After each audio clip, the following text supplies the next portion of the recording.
David Sinclair of Harvard says to imagine in 10 years, you just take a pill 3 times per week. You do this for a month, and you get younger. As such pills scale, their cost dramatically drops. And this is democratization in action and is one of my 7 Ds. The first and most important D is decentralization. Without decentralization, we will continue to have corrupt systems of government, corrupt corporations, corrupt, you name it. Decentralization is truly empowering the individual. It is certainly not perfect. Nothing is perfect, but is certainly a quantum jump from where things stand today. The other 6 Ds are digitization, deception, disruption, demonetization, dematerialization, and democratization. Now, the 2 key methods that David Sinclair's lab has found to work in primates, and these are big breakthroughs. The first method is involving gene therapies, and it uses Yamanaka factors in humans. And this process is expected to become widespread in the 2030s. So not that far off. And a one-time injection makes you able to activate youth genes by simply taking an antibiotic for a few weeks. Sinclair says that every time we want to get rejuvenated or we have an injury, we need to heal quickly, then we turn them on. The system doxycycline, a safe antibiotic, to activate the engineered genes is what's required. And Sinclair continues that we've engineered it so that you can take an antibiotic, this doxycycline, for a few weeks. It's very safe, and you turn on the age reversal. Now, his second method is the big smoking gun. That's the age reversal pill, and he believes this is readily available by the year 2035, or a decade away.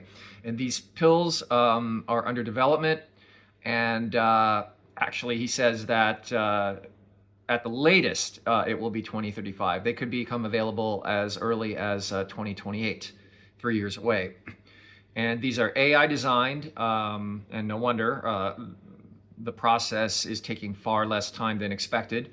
Or AI identified molecules that can activate epigenetic cellular reprogramming. The pills have 2 major advantages. First, they're cheap, and second, they evenly go through the body to all the tissues once swallowed. And this is Sinclair's ultimate target, to make the pills accessible, affordable, and basically a comprehensive age reversal in both mind and body. And earlier this year, Sinclair's lab tried an experiment that delivered stunning results. Mice given oral cocktail on Monday, Wednesday, and Friday for 4 weeks didn't just feel younger. Quantitative biological tests confirmed that they were actually younger. So he says all the mice that were on the treatment ended up behaving and being physiologically younger. Now, in parallel to his work using these pills, his team at Life Biosciences is also collecting primate data, and they're using viral gene therapy treatments that make this breakthrough undeniable. Working with green monkeys, which is our closest research analogs, Sinclair's team achieved something unprecedented. 95% of the age goes backwards in optic nerve tissue. So as Sinclair puts it, some of the data is just stunning. You can map whether you reverse the age of the optic nerve in these animals, and the effect is controllable and semi-permanent. The longer you leave it on, the younger the tissue gets, and the rejuvenation persists even after treatment stops. And these are not mere lab curiosities. Primates share 93% of our DNA and have similar aging mechanisms. When age reversal works this dramatically in our closest biological relatives, human translation becomes not just possible, but probable.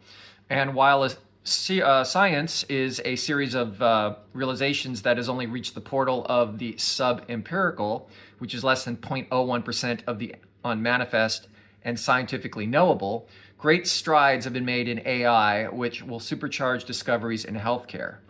Now, a beautiful sister of mine, not blood related, the sister I never had, she wrote to me, I'm all for feeling healthy and strong, but do I want to reverse my aging? Hell no.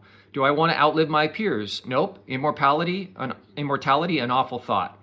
We each have our age to flourish and then fade, but I am all for doing this with a strong, healthy body and mind. So I responded, if it becomes a standard thing, no one will be outliving anyone. But from a spiritual point of view, seems that each life is a chapter in an endless book, so perhaps we aren't supposed to live beyond a certain time frame. But on the other hand, time and space are man-made in base 1 reality, and they don't exist in base 0, which is where we go when we die. So time is irrelevant in this sense. And as long as we don't die in a plane crash, we could feasibly be immortal.